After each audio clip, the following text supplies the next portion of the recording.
The situation, the strategic security situation here on the peninsula was always going to be part of the discussions between the Australian Foreign Minister, the Defence Minister and their South Korean counterparts. But the reports of this cruise missile test by the North Koreans over the weekend meant that it was pushed right to the top of the agenda. It was interesting to see how this played out throughout the day. These reports came out relatively early Seoul time this morning, around 6 a.m. But it took a while for analysts to figure out what it actually meant.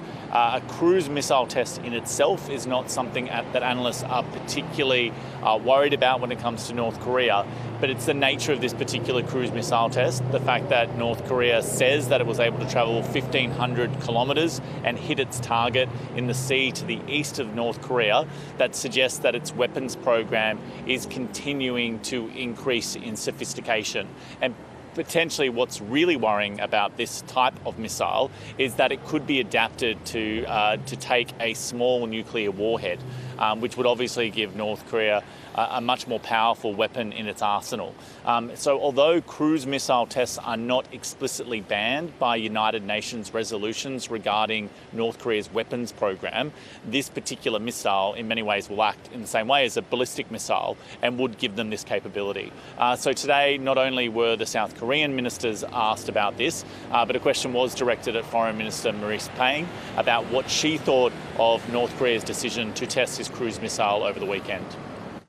I don't intend to speculate on what the intentions might have been with those launches, but I would reiterate Australia's consistent statements that have called on the DPRK to make a sustained commitment to talks with each of the Republic of Korea and with the United States. And Carrington, Peter Dutton, of course, stressed the importance when you spoke at the news conference about these strategic alliances, and China, of course, is always a key focus when we're considering these alliances.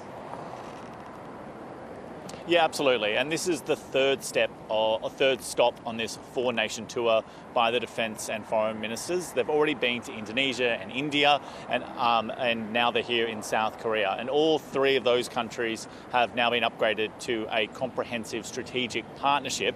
But the recurring theme at all three stops so far has been discussions about China. It is notable, though, that in both Peter Dutton's prepared remarks before he spoke to his counterpart here in South Korea, he explicitly called out China's what he calls coercion and aggression, but we didn't hear the same type of language from the South Koreans. And when I asked him about whether or not effectively South Korea was on the same page on these issues, he didn't directly answer that question, but said Australia will continue to call out behaviour as it experiences it, and says that this is a fair assessment of the way that Australia is currently being treated by China. Yeah.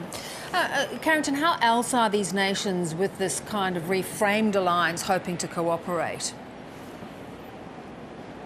Yeah, so again, what we heard from both the Australians and South Koreans is that they are looking to increase and improve the relationship, and they are looking at some actual practical interactions. So South Korea and Australia have signed up to more military exercises, but they're also talking up the need to act in unison when it comes to defence procurement. There's a lot of talk in South Korea at the moment, particularly after the American withdrawal from Afghanistan, about the need for South Korea to be defence self-reliant, and this is a recurring theme when you speak to analysts about Australia's position as well. Although both rely very much on America's support, there's still 28,000 troops here in South Korea, American troops, and obviously it's a bedrock of their security situation. South Korea and Australia seem to be suggesting that together they can look at how they can procure their own defence capabilities to ensure that they have a better sense of self-reliance when it comes to those issues. And where are they off to for the final step? So tomorrow, both Defence Minister Dutton and Foreign Minister Payne will tour the joint security area, which is in the middle of the demilitarised zone here that separates South and North Korea. And that'll basically be the last stop in South Korea, and then they will be heading to the United States. for the last leg of this four-nation tour, and where the Foreign Minister Payne will be addressing the United Nations. But it's again reiterating the importance of these Indo-Pacific relationships, but ending with Australia's still most important ally, the United States, where Peter Dutton's language around China might be not only echoed but potentially strengthened, as opposed to what he might have experienced here in South Korea. Great to talk. Thanks so much, Carrington.